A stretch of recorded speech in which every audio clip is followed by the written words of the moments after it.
романдағы мағжанның өмірлік ұстанымдары туралы өз ойыңды айт.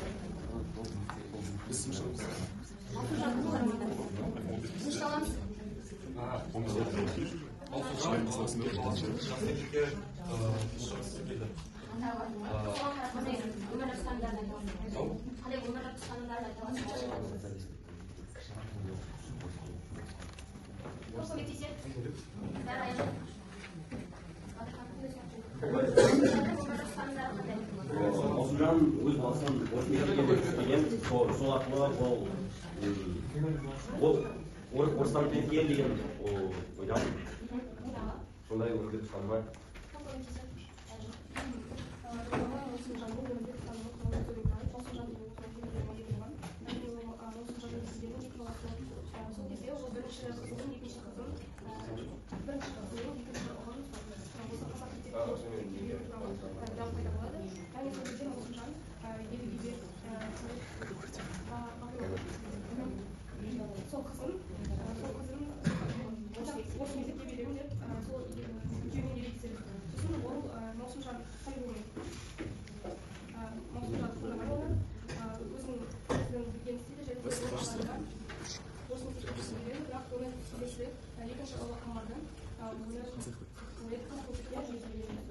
Қазір сендерге тапсырмалар орындаған сайын осындай стикерлер таратып отырамын. Ең соңында балдардың командасында сол бойынша балалар уақыт соңында. Келесі сұрақ.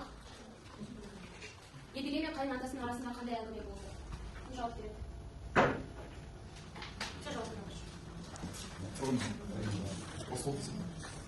Едіге мен қайын атасының арасында қандай әңгіме болды?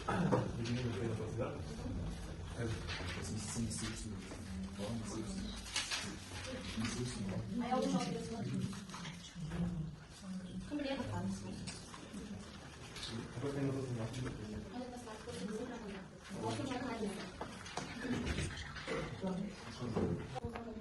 Ол қандай адам болады? Ол шығармада қалай өзгереді?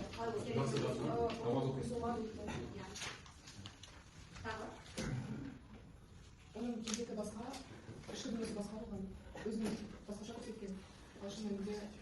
Жақсы. Келесі сұрақ бізде. Маусымжанның әкесін алаңдатқан не? Қандай нәрсе бұл Маусымжанның әкесін алаңдатады? Шығармада жазылған ғой. Қандай мәселе алаңдатады?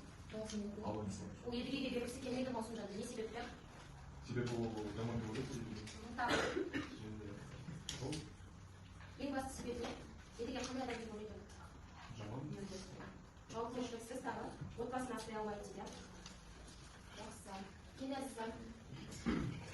Қаңқу түсінде күнді көреді. Деген ол қандай оқиғамен байланысты тарихтаған? Шығарма ең соңғы жағында жазылған. Күнді көреді. Сахар атасын көреді. Ол күйеуін көреді? Қызын көреді. Қандай түс көреді? Сол қыздың келбетін және келбеті қалай дегенде өзінің представление суретін сол көз алдындағы суретін көреді. Жақсы, толық жауап жоқ. Ол түсінде өзінің қызын көреді. Қызы мектеп түлек көйлегімен іс-шараға қатысып жатыр. Сол кезде милициялар келіп, сол жердегі адамдарды алып кетеді. Келесі романда қай кезең оқиғасы суреттеледі? Романның кейіпкерлерін ата. Маусымжан. Едіге. Тыныш.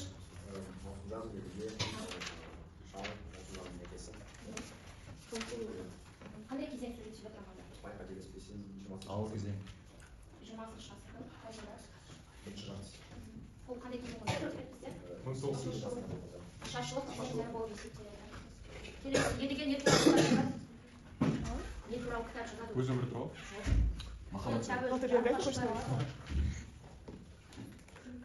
Орыстардың романдары туралы. Нақтырақ? Сол ашаршылық кезі туралы жазған ғой. Не үшін оны жарыққа шығармайды? Қорқады себебі. Сол кезде орыстар жауап алады деп қорқады. запрет берген соң. Сол кездегі кезеңді жаңағыдай шығару үшін қандай шараларды? Соңғы сұрақ. Едігенге Маусымжан қандай мәселеге сізге кел салмақ алады? Баланың Толығырақ біреу айтып берсек ұнайды. Толығырақ. Едіге Балтамирді қазақ мектебіне бергісі келген кезде Маусымжан соған келіспей Балтамирді басқа мектебіне бергісі келді. Солай Балтамирді олар осы мектебіне берді. Мәселе қалай шешіледі? Не сонда? Қай мектепке береді? Қазақ мектебіне қамбарды береді. Вы дайте мне тоже стикер? Я же ответила. Біз романды толықтап қайталап шығарсақ. Бүгінгі біз осы жалпы тақырыбы осы жалған дүние романдағы көркемдік құралдар. Көркемдік эпитет, метафора. Қысқаша тоқталып кетсек, біздің сабақтың мақсаты шығармадағы көркемдегіш құралдар мен айшықтау амалдарының қызметін талдай отырып, автордың стилін анықтау.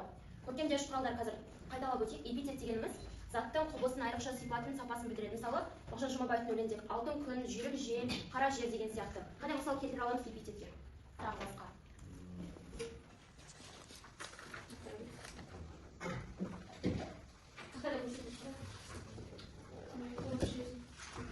Ал теңеу бір затпен құбылысты басқа бір нәрсеге ұқсатып көрсетеді. Ол бізде дәлдей, тәлдей деген жұрнақтар арқылы жазылады. Одан кейін метафора белгілі бір затты көрсету үшін, нақты суреттерден айқындап көрсету үшін, оны бір басқа құбылысқа балайды. Мысалы, Ильяс өлеңінде сөз, жаңбыр, даусын, дауыл, әншін, әнін ескертіп көрсетеді. Одан кейін метонимия ол алмастыру, яғни бір сөзді басқа сөзбен алмастырып көрсетеміз. Мысалы, үйі мәз болып қой сойды, сен ішке шақырмады. Бұл жерде үйі дегенде үйдің ішіндегілерін жалпы үйі деп қана көрсетіп тұр. Енді осы бойынша тапсырмалар орындаймыз қазір. Кімдерге сөйлемдер қарап жіберем. Осы сөйлемдердегі көркемдегіш құралдар табу керек.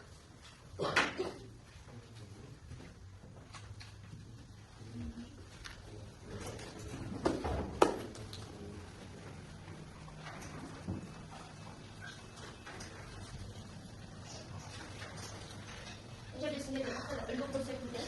Жерде сөйлемдер шығықтайды. Автордың адамның театры көрсету үшін шығықтайды. Осы сияқты автордың стилін анықтаймыз. Қандай?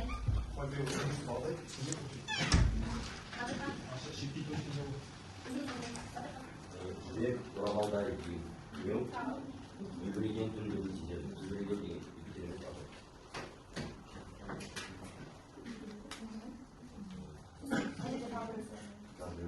Көтерейік.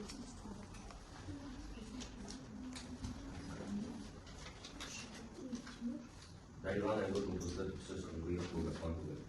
Қайсы? Сөз қылғыйық көгі қанды.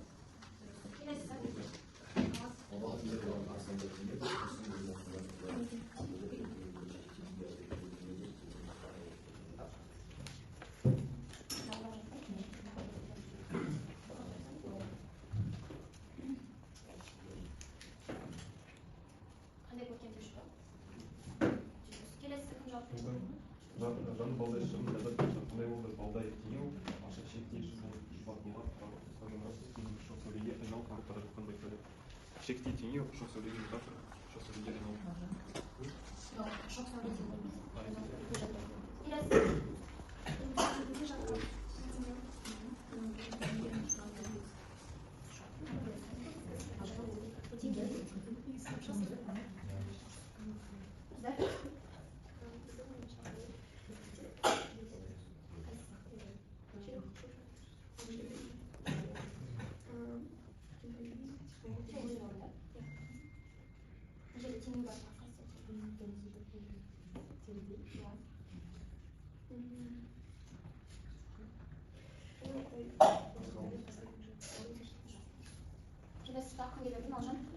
орындаймын.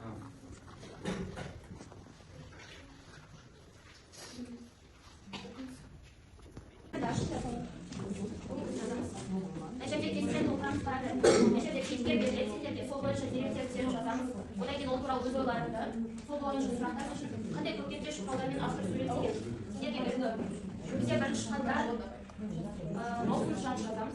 Одан кейін сендерге Хансұлу, одан кейін Ждахай. Әптерге жазамыз. Тақтада үлгі көрсетілген.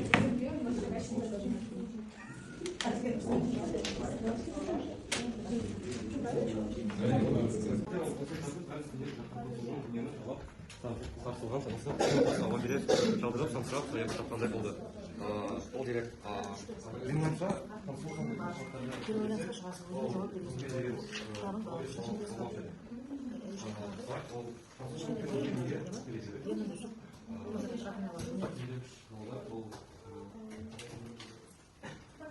Қандай көргенде шыққалдар атылып шартайдасыңыз?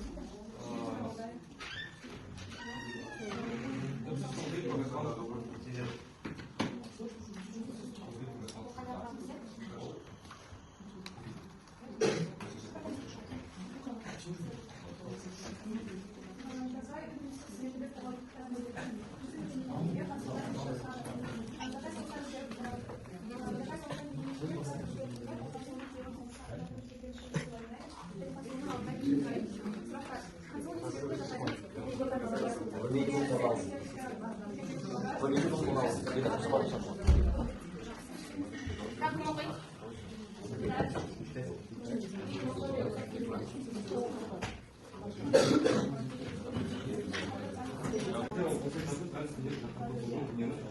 сарсылған тынысы ауа бере жаудырып самсырап сояққа тапқандай болды.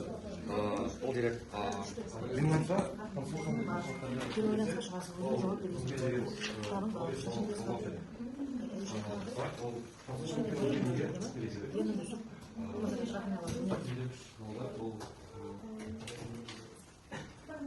Қандай көргенде шыққалдар атылып шартайдасыңыз?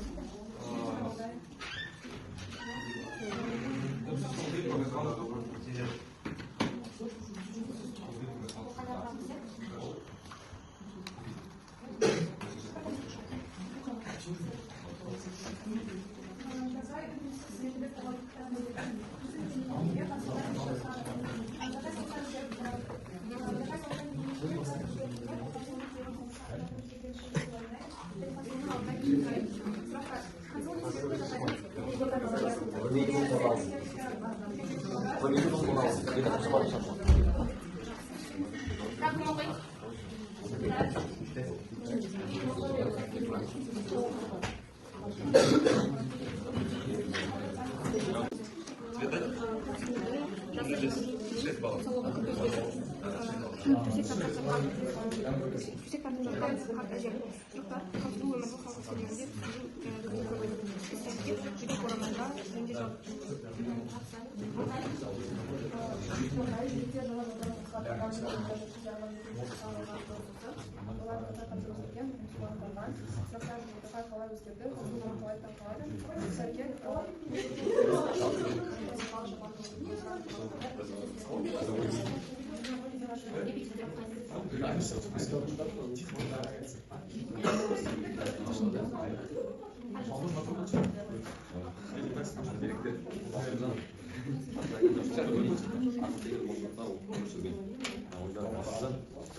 Come on, quit that.